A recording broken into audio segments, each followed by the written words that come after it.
Afomia Danielle is a 17-year-old girl who was diagnosed with severe sensorineural hearing loss in her right ear and a profound sensorineural hearing loss in her left ear at around the age of 6. Despite her struggle with speech development and communication, her hearing loss went unnoticed for years. Once her condition was identified, she was fitted with a hearing aid for her right ear.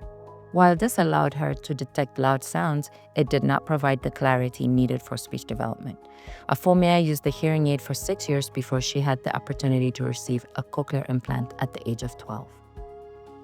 Afomia's speech and language development could have progressed more naturally, leading to even greater outcomes if implanted at an earlier age. However, her journey attests that cochlear implantation, even at an older age, can still bring life-changing improvements. With dedicated rehabilitation, speech therapy, and mapping, she has made remarkable progress in her speech and overall communication, opening new opportunities in her life. መጀመሪያ መስማት የጀመርኩት በ6 ዓመት ነበር። ትምህርት ቤት ልክ እንደገባው በ2 ዓመት ነው። ምክንያቱም አንድ ንግግር እንዳወራ ነው ትምህርት ቤት የገባሁት። የተደረገልኝ ጆሮ በ6 ዓመት በ12 ዓመት ምናምን ነው። ልክ ትምህርት ቤት እንደገባው መስማት ቻልኩና በድምጽ ነበረ ቋንቋ ምናምን ትምህርት ማስተማር ምናምን እያወቀ ነው የሚሄደው በድምጽ። ያጋጠመኝ ደግሞ ያለ መስማት ነው። ሰው ሳወራ ፍርሃት ነበረ፣ ምንም አይሰማኝም ነበር እና የሚያወሩት ነገር አይገባኝም፣ ሲጠሩኝም አይሰማኝም። እንደዛ ነበረ እሱ ችግር ያጋጠመኝ። ፍርሃት፣ ጭንቀት ምናምን ነበር። በጣም ዝምተኛ ነኝ፣ ምንም አላውቅም። ቋንቋዎች ምናምን ትምህርቱ ብዙም አይገባኝም። ትምህርት ቤት እስከ ረጅም ሰዓት እስከ ኬጂ ጀምሬ ምናምን በጣም ዝምተኛ ነኝ፣ ብቸኛ ምናምን ነበርኩ። አሉ ጓደኞቼን ቃል እንግባባለን እና በአነጋገራቸው እሱ ነው። ትምህርት ቤት ካልተማርኩ ያለ መስማት ነው ትምህርት ቤት በደንብ ያልተማርኩት። አስተማሪ እኔ ማለት እንደተማሪዎች ይመስለዋል። እኔ እንደዚህ ዞሮ አይቶን አላውቅም፣ ብቻ አላየውን አይቶ አላውቅም። እና ለምንድነው የማትሳተፈው ለምንድነው የማትማሪው ምናምን ይለኝ።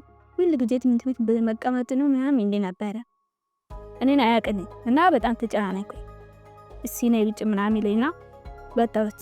አቀርብና ማለት ምን እንደማቀርብ አላውቅም፣ ግራ ገባኝ እና ትንሽ ማልቀስ ጀመርኩና ለቤተሰቦቼ ምናምን ነገርኳቸው። ከነገርኳት እናቴን እሺ ነገሯን አትጨናነቂ እሱን አላወቀም ትለኛለች። ሄዳት ነገረችው፣ እሱም አወቀኝ። ስላላወቀኝ በዛ ነው አወቀ። አፎሚያ 5 ዓመት እስኪሞላት ድረስ የማዳመጥ ችግር እንዳለባት አልተረዳንም ነበር። ከዛ በኋላ በምልክት ብቻ እያየችን ትናገር ጀመር። ያው በሳይን ነው የምታየው። በዛ እንቅስቃሴ ቀጠለች። ከዛ በኋላ ነው ወደ ሕክምና የቀጠለው። በቃ ከሕክምና በኋላ ያለው ችግር ለማወቅ ተገደድን ከወደቀች በኋላ። ከዚህ በኋላ መፍትሄው የተገኘው እዚህ ቤት ነው። የማዳመጫ እንትን አደረጉላት። በዛ በማዳመጫ የተወሰነ ደረጃ ሙሉ ለሙሉ እንደዚህም ባይሆን የማዳመጥ እንትኑ ቆንጆ ሆነ። ትምህርቷን መቀጠለች። ከዛ በኋላ ይሄኛው የጆሮ ማዳመጫ በጥሩ ሁኔታ በቃ ጆሮ ማለት እችላለሁ እኔ ራሴ የመግባባት ባህሪ ስንጠራትም ስንሰማትም ትግባባለች። ትምህርት እዚሁ ለ1 ዓመት ያህል በተወሰነ በፕሮግራም እየመጣን ትምህርቱ እየተሰጣት በእነሱ ጥረት ይኸው እዚህ ደርሳለች። ከተደረገልኝ በ12 ዓመት ነበረ ትምህርት ቤት መማር ጀመርኩ። መስማት ቻልኩ። ቋንቋም እያወቅኩ ነው የምሄደው። ቤት ውስጥ ማጠናለሁ። ቋንቋውን እንደማላቅ ጓደኞቼ ይጠይቃለሁ፣ ያስረዱኛል። በትርጉም ተርጉሚልኝ ብዬ ለምጠይቃቸው እነሱ ከአጠገቤ ሆነው ይነግሩኛል፣ በዚህ ጆሮ ማለት ነው። ከዛ ትተረጉምልኛለች፣ ታስረዳኛለች። በቀላል እየገባኝ ነው የምሄደው። በዚህ ቋንቋ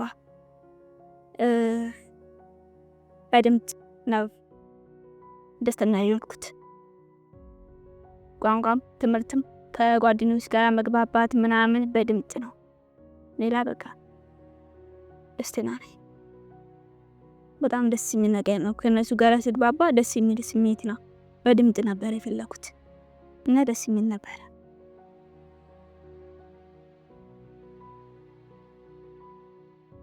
መዝሙር በጣም የምወደው ምክንያቱም የሆነ ስሜት በጣም ስለሚሰማኝ በጣም ነው የምወደው። ደስ የሚል ነገር ግን አላ እንደሚባል አላውቅም፣ ግን ደስ የሚል ነገር ይሰ መጽሐፍ ቅዱስም አነባለሁ። በጣም ደስ ይለኛል። ሳድግ መሆን የሚፈልገው ሞዴል፣ ምክንያቱም ቆንጆ ስለሆንኩት ብችለው ፎቶ ስለምናሳ ብዙ ማምራት አንዳንድ ሰዎች ቆንጆ ነች ምናምን ስለሚሉኝ እችላለሁ ሞዴል። ልጆቻቸውን ቀድሞ መከታተል፣ የልጆቻቸውን አይምሮ ምናቸውን መዳበስና ማየት ማዳመጥ። ካዳመጡ በኋላ እንደዚያ ከሆኑ በልጅነታቸው ይዘዋቸው በሄዱ ብዙ ለውጥ ብዙ ደረጃ ላይ እንደሚደርሱ ባለሙሉ ተስፋ አለኝ። አሁን መስማት እችላለሁ ሲያለው እንደኔ ያሉ የማይሰሙ ሰዎች እንደኔ እንዲሰሙት ፈልጋለሁ። Her story underscores the critical importance of early intervention, while also offering hope to families that it's never too late to make a difference. Every child deserves the chance to hear, communicate, and thrive, and with the right support, they can reach their full potential.